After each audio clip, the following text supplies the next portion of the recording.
नमस्कार। Public India के 9 M संस्करण में आप सबका स्वागत है। आज हम लोग 5 महत्वपूर्ण मुद्दों पर चर्चा करेंगे और 3 छोटे मुद्दों पर भी जिक्र करेंगे। पहले जो बड़े मुद्दे हैं उन पर हम लोग विस्तार से बात करेंगे, जिसके बारे में मैं आपको पहले बताना चाहता हूं। फ्रांसीसी कंपनी ने एमएमआरडीए के वरिष्ठ अधिकारियों पर भ्रष्टाचार का आरोप लगाया है। एजेंसी ने आरोपों को खारिज किया, राजनयिक हस्तक्षेप की मांग की। मुंबई के महाराष्ट्र मेट्रो का काम फ्रांस की कंपनी सिस्रा को मिला था, लेकिन अब कंपनी ने मुंबई महानगर क्षेत्र विकास प्राधिकरण यानी कि एमएमआरडीए के वरिष्ठ अधिकारियों पर भ्रष्टाचार के आरोप लगाए हैं। तो इस पर हम लोग चर्चा करेंगे, क्योंकि प्रधानमंत्री मोदी कहते हैं ना खाऊंगा ना खाने दूंगा। डबल इंजन की सरकारें किस तरीके से पैसा मांगती हैं वरिष्ठ अधिकारियों के नाम पर, उस पर हम बात करेंगे। दूसरा मामला है, आज गौरव गोगोई ने एक प्रेस कॉन्फ्रेंस की जिसमें असम के सीएम हेमंत बिस्वा शर्मा के भ्रष्टाचार का बड़ा खुलासा किया। उनके परिवार के सदस्यों ने हर जिले में प्लॉट खरीदे हुए हैं। उन्होंने वन्य जीव हरित गलियारों में रिजॉर्ट बनाए हैं और चाय के बागान खरीदे हैं, और वे एक अंतर्राष्ट्रीय स्कूल का भी निर्माण कर रहे हैं। इतना सारा पैसा हेमंत बिस्वा शर्मा के पास आया कहां से, इस पर बात करेंगे। तीसरा मामला जो है वो भारत के नियंत्रण और महालेखा परीक्षक यानी कि सीएजी कि मध्य प्रदेश में ग्रामीण सड़क निर्माण के लिए बिटुमेन खरीद पर 2414.94 करोड़ रुपए की संदिग्ध धोखाधड़ी पाई गई है, जिसमें राज्य के प्रधानमंत्री ग्राम सड़क योजना पीएमजीएसवाई के कार्यान्वयन में बड़ी अनियमितताओं का यानी कि डिस्क्रिपेंसीज का आरोप लगाया गया है। चौथा मामला, क्या संविधान के तहत हिंदू राष्ट्र बनना संभव है या हिंदू राष्ट्र संविधान के खिलाफ है, इस पर चर्चा करेंगे। इसमें वरिष्ठ अधिवक्ता इंदिरा जयसिंह ने शुक्रवार को कहा कि संविधान को उन लोगों से खतरा है जो इसे बनाए रखने के लिए जिम्मेदार हैं। पांचवा विषय, जो बड़ा विषय है, वो नौकरी संकट का है। कई राज्यों में बेरोजगारी बढ़ रही है, जिसमें मुख्य रूप में भाजपा प्रत्यक्ष या अप्रत्यक्ष रूप में शासन में है, खासकर बिहार और असम में। नरेंद्र मोदी जी, इससे पहले भी लोग होश में आए, बेरोजगारों को व्यस्त करने के लिए कुछ काम उनको करना चाहिए। आखिरी विषय, जो बड़ा विषय है, वो यूएस एड की पावर पॉलिसी को लेकर है। मोदी सरकार के तहत बिजली मंत्रालय के माध्यम से भारतीय बिजली नीति के हर पहलू को यूएस एड यानी कि नियंत्रित कर रहा था। इस प्रमुख यूएस एड भारतीय द्विपक्षीय कार्यक्रम के तहत यूएस एड भारत में स्वच्छ ऊर्जा के विकास को बढ़ावा देने के लिए विद्युत और नवीनकरण ऊर्जा यानी कि रिन्यूएबल एनर्जी के मंत्रालयों को सपोर्ट कर रहा था। द्वितीय विश्व युद्ध में अमेरिका रूस एक साथ थे, लेकिन अब यूक्रेन के खिलाफ यूएन में दोनों एक साथ हो गए हैं। आपने देखा जब वोट हुआ उसमें रशिया के साथ यूएस था और भारत चीन दोनों ही वोटिंग से बाहर थे। इसका मतलब है कि दुनिया बदल रही है, और इससे आगाज होता है कि मोदी सरकार को भी अब अपने दोस्त फिर से चुनने होंगे, क्योंकि यूएस एड के खुलासा होने के बाद अब कोई भी काम, चाहे वो स्वच्छ भारत अभियान हो, चाहे वो नीति आयोग की परियोजनाओं की बात हो, या आपके डिजिटल मोनेटाइजेशन की बात हो, जब डिजिटाइजेशन हुई और उससे पहले नोटबंदी हुई, उसमें सब में यूएस एड कहीं ना कहीं डायरेक्टली इनडायरेक्टली इन्वॉल्व था। ये संगठन गुजरात में उनके सीएम दिनों में ही मोदी के साथ काम कर रहा था। इसका खुलासा हमने पिछले प्रोग्रामों में भी किया। तथकथित विशेषज्ञों द्वारा चुप्पी साधी गई थी, जो हमें विश्वास दिलाते हैं कि यूएसआईडी भाजपा सरकार के साथ थी, ना कि उनको गिराना चाहती थी। तो इस पर आज हम लोग बात करेंगे। इस पे पहले जो विषय मैं पकड़ता हूं वो एमएमआरडीए के करप्शन चार्जेस को पकड़ता हूं। एक रिपोर्ट आई है जिसमें महाराष्ट्र में मेट्रो परियोजना को लेकर वहां की जो कंपनी थी, फ्रेंच इंजीनियरिंग कंपनी सिस्ट्रा, उससे किस तरीके से बड़े लोगों से पैसे मांगे जा रहे थे, इस पर बात करेंगे।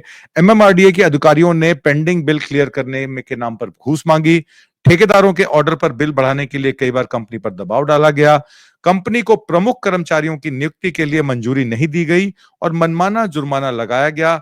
एक तरफ नरेंद्र मोदी ना खाऊंगा ना खाने दूंगा की खोखली रट लगाए फिरते हैं, दूसरी तरफ उनकी नाक के नीचे बीजेपी भ्रष्टाचार के दलदल में धंसती जा रही है। बीजेपी का फंडा साफ है, करप्शन करो तिजोरी भरो। ये एमएमआरडीए के वरिष्ठ अधिकारियों पर भ्रष्टाचार का आरोप लगाकर उन्होंने सिस्टर ने ये कहा कि अपना काम करने के हमें काम नहीं करने दिया जाता है, और दूतावास के माध्यम से भेजी गई सिस्टर की शिकायत भारत में रेल और मेट्रो परियोजनाओं को करने के इस रिकॉर्ड पर प्रकाश डाला गया कि अगस्त 2023 से सिस्ट्रा को अपनी दैनिक संचालन में गंभीर समस्याओं का सामना करना पड़ रहा था, जो जनवरी 2024 में पेमेंट आनी थी, इसके भुगतानों को निलंबन को बढ़ाया गया। जब उन्होंने अनुरोध किया तो मामले की गहराई से अध्ययन किए जाने पर उन्होंने आपत्ति जताई और स्थिति को हल करने के लिए रेजिडेंट कमिश्नरों के हाथों में छोड़ दिया। अब फ्रांसीसी प्रमुख ने यह कहा है कि एमआरडीए में नेतृत्व के बदलाव के बाद अगस्त 2023 में परेशानी शुरू हुई थी। मेट्रो की मुंबई की मेट्रो लाइन 5, 6, 7, 9, 10, 12 के लिए सामान्य सलाहकार और लाइन 2, A, 7 और संबंधित डिपो के लिए विस्तृत डिजाइन प्रदाता के रूप में कंपनी ने आरोप लगाया कि एमआरडीए के अधिकारियों ने मौद्रिक लाभ यानी कि मॉनेटरी गेन के लिए दबाव डालना शुरू कर दिया था, जिसे उच्च अधिकारियों की मांग के रूप में बताया गया है। सिस्टा ने यह भी दावा किया कि फेवर्स सॉर्ट किए गए on the pretext that it was demanded by the metropolitan commissioner, यानी कि एमसी पैसा मांग रहे हैं। उन्होंने यह भी कहा कि इसने प्राधिकरण को सूचित किया था कि कंपनी ऐसा करने में सक्षम नहीं होगी, अंडरहैंड पेमेंट नहीं कर सकती। They informed the authority that the company would not be able to do so. तो ये बड़ा विचित्र मामला है कि एक फ्रेंच कंपनी को आप मेट्रो का प्रोजेक्ट देते हैं और उनकी देय राशि को देने के लिए आप उनको एक एवरेज कॉन्ट्रैक्टर के रूप में डील करते हैं और उनसे अंडरहैंड पेमेंट मांगते हैं। रेजिडेंट कमिश्नर पर तुरंत कार्रवाई होनी चाहिए एंटी करप्शन एक्ट के तहत और उनको गिरफ्तार किया जाना चाहिए अगर ऐसा कुछ उन्होंने किया है। दूसरा विषय जो अब हम डिस्कस करने जा रहे हैं वो एमपी को लेकर है, मध्य प्रदेश को लेकर है और बहुत ही गंभीर विषय है। इस पर चर्चा करनी बनती है। मैं पहले आपको न्यूज़ दिखाता हूं। सीएजी ने यानी कि भारत के नियंत्रण और महालेखा परीक्षक सीएजी ने मध्य प्रदेश में ग्रामीण सड़क निर्माण के लिए बिटुमेन खरीद में 2414.94 करोड़ रुपए की संदिग्ध धोखाधड़ी को बताया है, जिसमें राज्य के प्रधानमंत्री ग्राम सड़क योजना के कार्यवान्वयन में बड़ी अनियमितताओं का पर आरोप लगाया गया। 2021-22 में पीएमजीएसवाई यानी कि प्राइम मिनिस्टर ग्रामीण सड़क योजना गतिविधियों को कवर करने के लिए ऑडिट पर सीएजी रिपोर्ट में कहा गया कि मध्य प्रदेश के 49 जिलों में से 75 परियोजनाएं कार्यान्वयन इकाइयों यानी कि पीआईयू में से 71 में से पीएमएसएवाई यानी कि प्रधानमंत्री ग्रामीण सड़क योजना के निर्माण में शामिल ठेकेदारों ने बिटुमेन खरीद के लिए कथित तौर पर फर्जी या डुप्लीकेट चालान जमा कराए। सीएजी रिपोर्ट में यह भी कहा गया है कि हमने 75 प्लस यू में से 71 और 51 जिलों में 49 में पीएमजीएसवाई यानी कि प्रधानमंत्री ग्रामीण सड़क योजना सड़कों के निर्माण के लिए बिटुमेन की खरीद में 7414.94 करोड़ रुपए की संदिग्ध धोखाधड़ी का पता लगाया है। 7500 करोड़ रुपए की धोखाधड़ी का पता लगाया गया है। ठेकेदारों ने सरकारी रिफाइनरी के फर्जी चालान प्रस्तुत किए। ठेकेदारों ने एक ही चालान या 2 या 3 बार प्रस्तुत किए और निजी रिफाइनरी में बिटुमेन खरीदा। हालांकि विभाग बिटुमेन के चालान की जांच करने के लिए तंत्र निर्धारित करने में विफल रहा। रिपोर्ट के अनुसार 9,903 चालानों की विस्तृत जांच से पता यह लगा है कि 3,389 चालान, जिनकी कुल कीमत 7320.75 करोड़ रुपए है, फर्जी थे। यानी कि आधे चालान जो बिटुमेन के कॉन्ट्रैक्टर्स ने जमा कराए देय राशि के लिए वो फर्जी निकले। रिपोर्ट में यह भी कहा गया है कि 80,000 मेट्रिक टन बिटुमेन की खरीद के सबूत के तौर पर प्रस्तुत किए गए थे। चालान रिफाइनरी द्वारा जारी नहीं किए गए थे। सीएजी ने यह भी बताया कि ठेकेदारों ने गलत तारीख वाले चालान प्रस्तुत किए और ट्रांसपोर्टर या विक्रेता की प्रतियों को दोबारा इस्तेमाल किया, यानी फोटोकॉपी कर करके बार बार चालान अलग अलग नंबर से बनाए गए, अलग अलग चालान से अलग अलग रिसीट नंबर से बनाए गए, जिसके परिणाम स्वरूप गैर मौजूदा बिटुमेन खरीद के लिए 232.47 करोड़ रुपए का भुगतान हुआ, जिसका पता ही नहीं है कि वो पैसे का बिटुमेन खरीदा गया कि नहीं खरीदा गया। अव्वल तौर पे ठेकेदारों ने उस पैसे को गबन कर लिया। सीएजी ने यह भी कहा कि संबंधित विभाग ने गलत दस्तावेज प्रस्तुत करके ठेकेदारों से प्रदर्शन सुरक्षा जब्त करके ऐसे ठेके द्वारा निष्पादित किए जा रहे हैं जिसकी मौजूदा अनुबंध को रद्द करने के लिए कोई कार्यवाही नहीं की गई। पीएमजीएसएवाई यानी कि प्रधानमंत्री ग्रामीण सड़क योजना एक केंद्र सरकार की योजना है जिसका उद्देश्य गरीबी कम करने वाली रणनीति के तहत असंबद्ध बस्तियों को कनेक्टिविटी प्रदान करना है।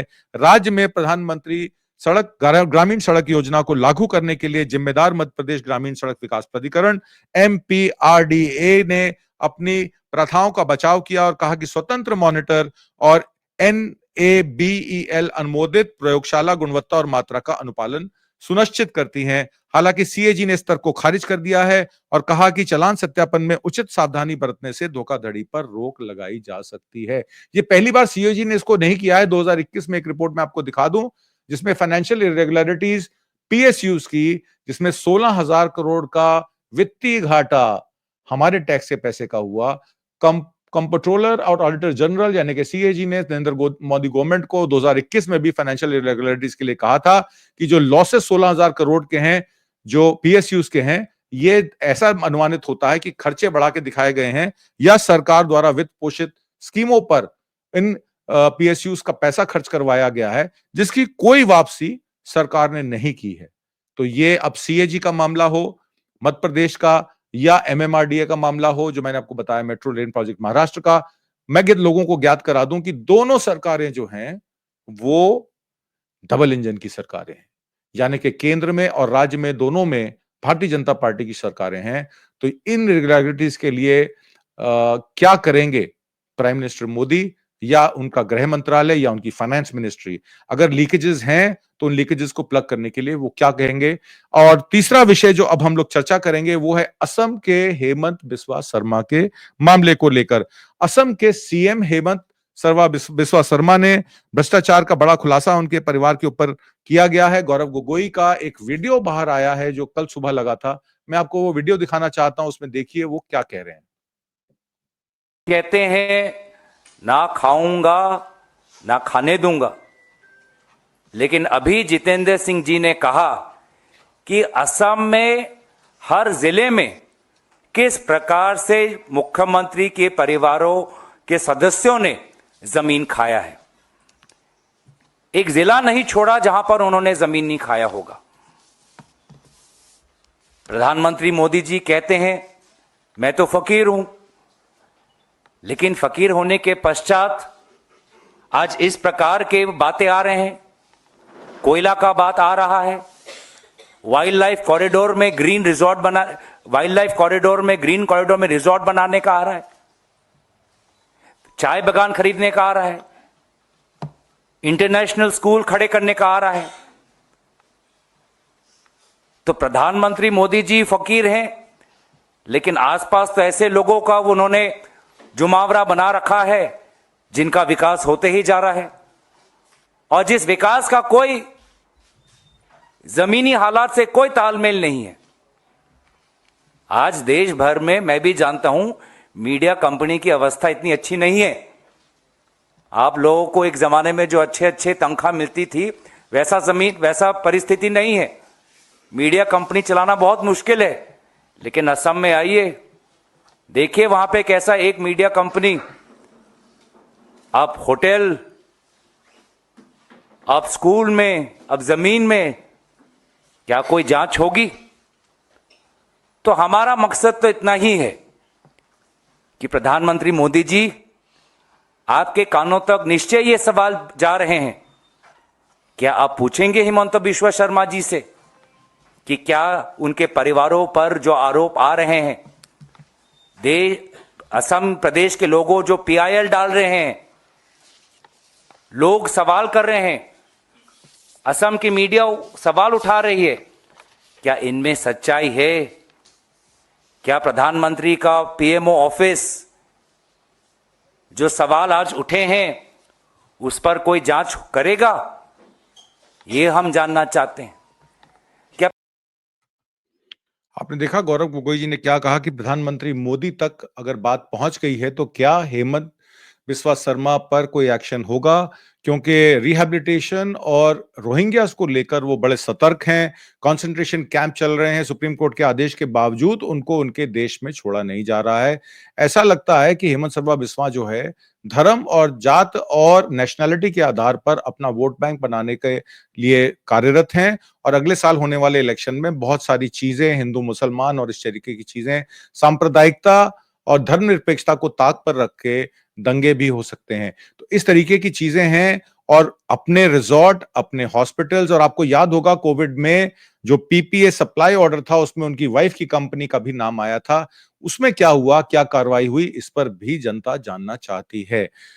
एक और जो नौकरी का संकट है उस पर भी एक रिपोर्ट आज प्रकाशित हुई है, उस पर मैं चर्चा करना चाहूंगा। इस रिपोर्ट में यह लिखा है कि अर्बन यूथ अनएम्प्लॉयमेंट जो रेट है वो 4 स्टेट्स 2 यूटी में जो पब्लिक एलएफ जो आपका पीरियोडिक लेबर फोर्स सर्वे का जो सर्वे आया है उसमें यह बताया गया है कि असम, बिहार, हरियाणा, मध्य प्रदेश, जम्मू कश्मीर और दिल्ली, ये सभी जगह या तो एनडीए गठबंधन की सरकार है बिहार में, और जम्मू कश्मीर में आपकी जो है सरकार जो है वो नेशनल कॉन्फ्रेंस की है। मध्य प्रदेश, असम और दिल्ली में भारतीय जनता पार्टी की सरकार है। असम में अनएम्प्लॉयमेंट रेट अर्बन यूथ में सबसे ज्यादा है, 27.5% Q3 में, जो कि 23.9% से इजाफा हुआ है। बिहार में 26.4% है, जो पिछले क्वार्टर में 20.8% थी, Q1 में, Q3 में 26.4 हो गई। मध्य प्रदेश में 11.2 से 15% का इजाफा हुआ और हरियाणा में 12.9% का इजाफा हुआ 11.2% से। ये बताया जा रहा है Q1 टू Q3 की फिगर्स। जम्मू कश्मीर में अर्बन जॉबलेसनेस 35.3% पे Q3 पे है, जबकि Q1 की रिपोर्ट 29.8% थी। दिल्ली में 4.9% है, यानी कि 3.7% से 4.9%। ये लोग वो हैं जो लेबर फोर्स जो पीरियोडिक लेबर फोर्स सर्वे में वो लोग हैं जो काम मांग रहे हैं, और जो काम नहीं मांग रहे हैं यानी कि 65% लोग काम मांग रहे हैं और 45% या 35% लोग तो काम ही नहीं मांग रहे हैं। इसमें जो अर्बन यूथ डिक्लाइन निकाला है 5 स्टेट्स में, वो है गुजरात, महाराष्ट्र, उत्तर प्रदेश, छत्तीसगढ़ और केरल। केरल में अनएम्प्लॉयमेंट रेट जो है 24.9% गिनती किया गया है Q3 में, 27.7% Q1 में था। छत्तीसगढ़ में 20.3% गिना गया है, जबकि पिछले क्वार्टर या Q1 में 23.3% था। उत्तर प्रदेश में 16.8% गिना गया है, जबकि 19.2% था। महाराष्ट्र में 12.2% गिना गया है, जबकि 15.1% Q1 में था। गुजरात में 8.2% गिना गया है Q3 में, जो कि Q1 में 8.3% था। असम जो है वो सबसे ज्यादा हाई एंड मैन्युफैक्चरिंग सेक्टर्स की, यानी कि सेमीकंडक्टर्स हों या हैवी कैपिटल गुड्स हों, उसकी इंडस्ट्री में ज्यादा लार्ज स्केल एम्प्लॉयमेंट जनरेट कर रहा है। और इंटरनेशनल लेबर ऑर्गेनाइजेशन यानी ILO का ये कहना है कि 83% अनएम्प्लॉयमेंट वर्कफोर्स जो है वो यूथ की है, और यंगस्टर्स का बहुत ज्यादा योगदान है इसमें अनएम्प्लॉयमेंट में। और सेकेंडरी और हायर एजुकेशन जो है वो 35.2%, यानी कि 2000 से अब 2022 में 65.7% जो यंगस्टर्स हैं वो बेरोजगारी का शिकार हैं। इस पर सरकार को सोचना चाहिए। अब मैं अपने 5वें विषय पर आता हूं। मेरा 5वां विषय जो है वो एक संविधान की सुरक्षा को लेकर है, जिसमें इंदिरा जयसिंह वकील एक गोष्ठी में बोलती हैं कि औपचारिक संसाधनों के बगैर विशेष रूप से विधायी और न्यायिक प्रथाओं के माध्यम से भारत संविधान को नया रूप देने के लिए पिछले दरवाजे से कई प्रयास किए जा रहे हैं। वरिष्ठ अधिवक्ता यानी कि इंदिरा जयसिंह सुप्रीम कोर्ट की वकील हैं, जानी मानी। उन्होंने शुक्रवार को कहा कि संविधान को उन लोगों से खतरा है जो इसे बनाए रखने के लिए जिम्मेदार हैं। इंडिया इंटरनेशनल सेंटर के 29वें जस्टिस सुनंदा भंडारे, माफ कीजिएगा, मेमोरियल लेक्चर देते हुए सुश्री इंदिरा जयसिंह ने कहा कि सच्चाई यह है कि एक धर्मनिरपेक्ष संविधान के तहत आप कभी भी हिंदू राष्ट्र नहीं बना सकते। उन्होंने यह भी कहा, जो मैं देख रही हूं उसमें भारत के संविधान को बनाए रखने के लिए जिम्मेदार लोगों द्वारा एक तरह से नकारना कहूंगी। इसमें कई तरीकों से किया जाता है, औपचारिक और अनौपचारिक। ऐसा करने का औपचारिक तरीका नागरिकता अधिनियम का संशोधन करना है, जो केवल कुछ धार्मिक संस्थाओं को या कुछ धार्मिक समुदायों के लिए फास्ट ट्रैक नागरिकता की अनुमति देता है। वो क्या कह रही हैं, मैं जरा आपको 1 मिनट सुनाना चाहता हूं, फिर मैं आगे इस पे चर्चा करूंगा। We find people saying that Ram is my idea of India. I beg to disagree. Ram is not my idea of India. The Constitution is my idea of India. We are told, of course, that the Constitution ignores the civilizational values of the past. This, of course, raises the question, what is the past? As I said, we worked on a clean slate. And we entrench the values that we entrench. The discourse advocated for a return to a supposed civilization part, apart from being unsupported by any scholarly work, defining the past is also unsupported by legal theory. We know, and it is not even explicitly spelled out. It is given to us in a cloak and dagger manner. If we are told that, look here, the Indian project is the project to overthrow the Constitution of India, we will deal with it. We will protect the Constitution of India. We are here to do it. We know how to do it. But to talk in half sentences, to make suggestions without having the courage to say what they want to say, is the wisdom or lack of wisdom of cowards. The truth is, you can never have a Hindu Rashtra under a secular constitution. Of course, the day you decide to go do without it, we will deal with it when that day comes.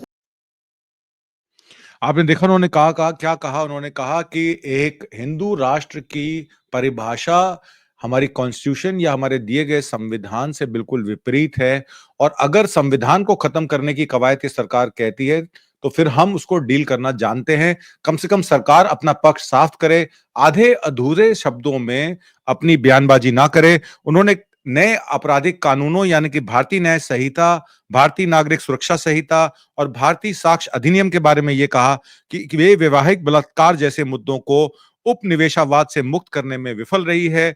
वरिष्ठ अधिवक्ता ने देश भर में लागू धर्मांतरण विरोधी कानूनों पर भी चिंता व्यक्त की, जो विशेष रूप से अल्पसंख्यक समुदायों को टारगेट करते हैं। सुश्री जयसिंह ने हाल ही में भारतीय न्यायालयों में निष्पक्षता की कमी के कारण उठे विवादों की ओर भी इशारा किया। इसमें इलाहाबाद उच्च न्यायालय के न्यायाधीश न्यायमूर्ति शेखर यादव द्वारा दिए गए घृणास्पद भाषण भी शामिल था। उन्होंने यह भी बताया कि कैसे गुजरात उच्च न्यायालय के न्यायाधीश ने एक नाबालिग बलात्कार पीड़िता जिसने अपनी गर्भावस्था को समाप्त करने की मांग की थी, से यह कह दिया कि उसे अपनी दादी से पूछना चाहिए कि उनकी उम्र में महिलाएं कैसे बच्चे पैदा करती थी। तो ये जो महिला विरोधी सोच है, रूढ़वादी सोच है, इस पर उन्होंने ये बात की। उन्होंने ये भी कहा कि हम देखते हैं कि न्यायाधीश अपने निर्णय लेने के लिए ईश्वरीय मार्गदर्शन की तलाश कैसे करते हैं। ये बहुत ही संविधान विरोधी है। उन्होंने इशारा किया सीजेआई डीवाई चंद्रचूड़ ने जब कहा था कि मैंने ईश्वर से मार्गदर्शन लिया और तब मैंने अयोध्या मंदिर के निर्माण का जो आदेश था वो साइन किया। मैं ये भी कहकर समाप्त करना चाहती हूं कि मैं यहां भारत के संविधान की पुष्टि करने के लिए खड़ी हूं। दिल्ली उच्च न्यायालय के मुख्य न्यायाधीश डीके उपाध्याय ने व्याख्यान के विपक्ष भारत का आधुनिक संविधानवाद को बहुत महत्वपूर्ण बताते हुए कहा कि संविधान होने और संविधानवाद का पालन करने के बीच में अंतर की आवश्यकता हमें चिन्हित करनी पड़ेगी। कानून के शासन के महत्व पर जोर देते हुए न्यायमूर्ति उपाध्याय ने यह भी कहा कि सत्तावादी शासन के पास भी संविधान होता है, लेकिन उनमें संविधानवाद का अभाव होता है। न्यायमूर्ति उपाध्याय ने यह भी कहा, मेरी समझ से इन दोनों को अलग करके तत्व कानून का शासन है। सत्तावादी शासन के पास भी संविधान हो सकता है, लेकिन संविधानवाद का अभाव होता है। इससे सबसे अच्छा उदाहरण जर्मनी के प्रथम विश्व युद्ध के बाद हिटलर के उदय से हमको जान लेना चाहिए। तो ये उन्होंने इतनी बात की है और देखते हैं क्या होता है उसमें। और मेरा आखिरी विषय जो रहेगा वो कल जो खबर आई थी जिसमें 7 प्रोजेक्ट्स में यूएस एड ने इन्वेस्टमेंट की थी, उसमें यूएस एड ग्रीन एनर्जी को लेकर कुछ तथ्य सामने आए हैं। उन तथ्यों को मैं आपके सामने रखना चाहता हूं। ये स्लाइड में आप देखिए, इसमें शायद आप पढ़ पाए या ना पढ़ पाए, मैं हिंदी में अनुवादित करके आपको बताता हूं। भारतीय कार्यक्रम स्वच्छ ऊर्जा को आगे बढ़ाने के लिए भागीदारी पेस डी, इस प्रमुख यूएस भारत द्विपक्षीय कार्यक्रम के तहत यूएसएआईडी भारत में स्वच्छ ऊर्जा के विकास को बढ़ावा देने के लिए विद्युत और नवीन और नवीकरणीय ऊर्जा मंत्रालयों को वित्त पोषित कर रहा है। ये अभी तक मैं आपको डेटा देता हूं। जुलाई 2012 में शुरू किया गया पेस-डी कार्यक्रम नीति और विनियामक संस्थानों को मजबूत करके वित्तीय सहायता, संस्थागत और मानव क्षमता को बढ़ाकर ऊर्जा कुशल प्रौद्योगिकों और sustainable energy efficient power solar energy projects और भारत सरकार की सहायता यूएस एड बहुत पहले से कर रहा है। दूसरा स्लाइड में आपको दिखाता हूं रिन्यूएबल एनर्जी का।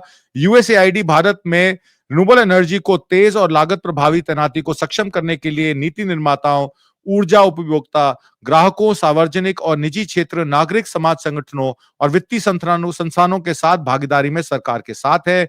ये संस्थाएं रिन्यूएबल एनर्जी के लिए कार्यक्रम, नीतियां और रेगुलेशंस को डिजाइन करती हैं, विकसित और इंप्लीमेंट कर इसे पूरा करती हैं। उदाहरण के लिए कर्नाटक और मध्य प्रदेश में पेस-डी कार्यक्रम ने सौर छत नीति यानी कि सोलर रूफटॉप पॉलिसी को अंतिम रूप देने में मदद की थी और कर्नाटक की सबसे बड़ी बिजली उपयोगिता में से एक बेस्कॉम की सौर प्रणाली स्थापित करने में सहायता कर रहे थे, जो मैंने आपको बताया सोलर रूफटॉप की। और आज तक यूएस एड ने बेस्कॉम को बीईएससीओएम को कर्नाटक में 14.9 मेगावाट की सौर छत प्रणाली यानी कि रूफटॉप सोलर एनर्जी 525 कमर्शियल और रेसिडेंशियल भवनों में स्थापित करने में मदद की है। ये डेटा आज निकाला है मैंने। यूएस एड कुशल सौर ऊर्जा पेशेवरों के कार्यक्रम का निर्माण करने के लिए सौर ऊर्जा परीक्षण नेटवर्क स्थापित करने के लिए गवर्नमेंट ऑफ इंडिया के राष्ट्रीय सौर ऊर्जा संस्थान से भी जुड़ा हुआ है।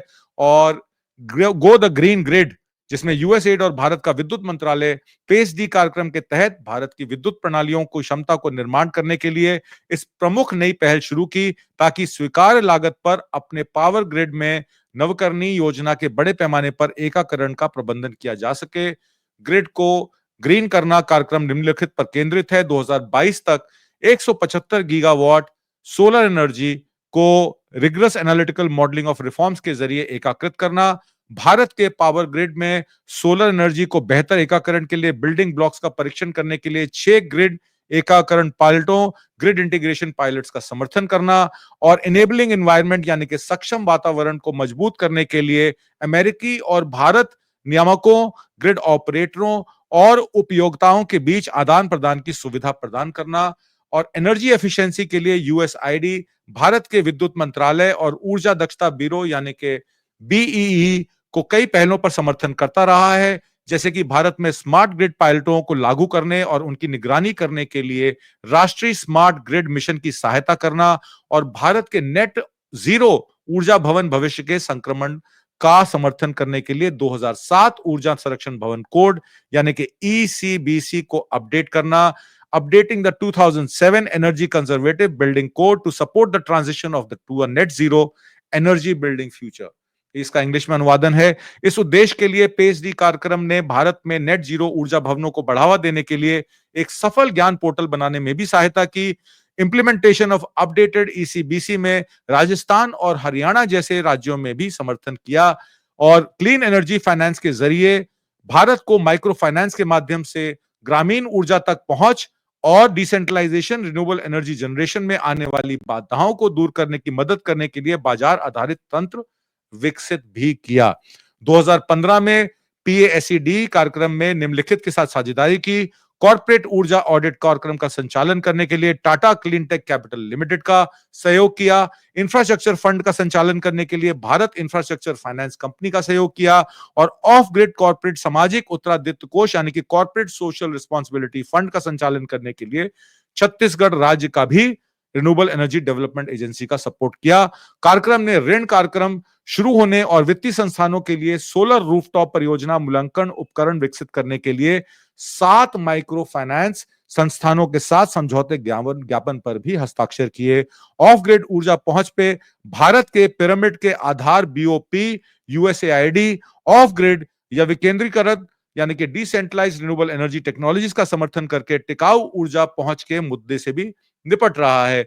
स्वच्छ ऊर्जा यानी कि क्लीन एनर्जी एक्सेस नेटवर्क के लिए यूएसएड ने जीआईजेड, आईसीसीओ सहयोग और सस्टेनेबल एनर्जी फाउंडेशन के साथ साझेदारी में क्लीन को 10 अंतरराष्ट्रीय और गैर लाभकारी संगठनों के गठबंधन के रूप में स्थापित भी किया। तो ये सारे काम यूएसएड ने renewable energy, clean energy, go green grid और रूफटॉप सोलर रिन्यूएबल प्रोजेक्ट के 175 गीगावाट के भारत के संकल्प में मदद करने का पूरा कोशिश किया। तो अगर आप देखें विधिवत तरीके से, चाहे वो स्वच्छ भारत अभियान हो, चाहे वो सोलर एनर्जी प्रोजेक्ट्स हो, चाहे वो विंड पावर प्रोजेक्ट्स हो, चाहे वो क्लीन एनर्जी प्रोजेक्ट्स हो, इन सब में यूएसएड की मदद से सरकार ने ये सारे प्रोजेक्ट्स लॉन्च किए। और प्रोजेक्ट्स का नाम जो दिया जाता है वो प्रधानमंत्री स्वच्छ योजना, प्रधानमंत्री अन्न योजना, प्रधानमंत्री जल शक्ति योजना और प्रधानमंत्री क्लीन एनर्जी योजना, प्रधानमंत्री आवास योजना, आरोग्य योजना, और अब जो स्वास्थ्य की योजना है उसके बारे में आप जानते ही हैं, 5 लाख का इंश्योरेंस और 10 लाख का कवर, उसके लिए अब वो भी प्रधानमंत्री आरोग्य योजना के तहत भारत में और अब दिल्ली में भी इंप्लीमेंट होने जा रहा है। उधर हमारी जो ट्रंप साहब हैं, जो यूएसएड को गलत बताते हैं और कहते हैं कि 21 मिलियन की फंडिंग प्रधानमंत्री मोदी को मिली, वो भी एक साक्षात्कार में बीबीसी को बताते हैं कि अगर सेफ्टी और सिक्योरिटी और हमारे राष्ट्र की भलाई की बात हो तो चाहे इसके लिए आपको कितनी भी कीमत चुकानी पड़े, आपको पेपर बैलेट से चुनाव कराना चाहिए। एलन मस्क ने मुझसे बात कहा था कि कंप्यूटर वोटिंग के लिए नहीं बने हैं, वो सही नहीं है। एमआईटी के एक प्रोफेसर ने भी कहा था कि चुनाव के लिए पेपर बैलेट ही सही है। क्या हमारे नए chief election commissioner Gyanesh Kumar इस पर तवज्जो देंगे और अगला इलेक्शन क्या बैलेट से होगा, इसी के साथ मैं आपसे विदा लेता हूं। उम्मीद करता हूं आपको आज का कार्यक्रम पसंद आया होगा। कल फिर नई सूचनाएं लेकर मैं आपके समक्ष पेश होऊंगा। बहुत बहुत धन्यवाद। नमस्कार। जय हिंद।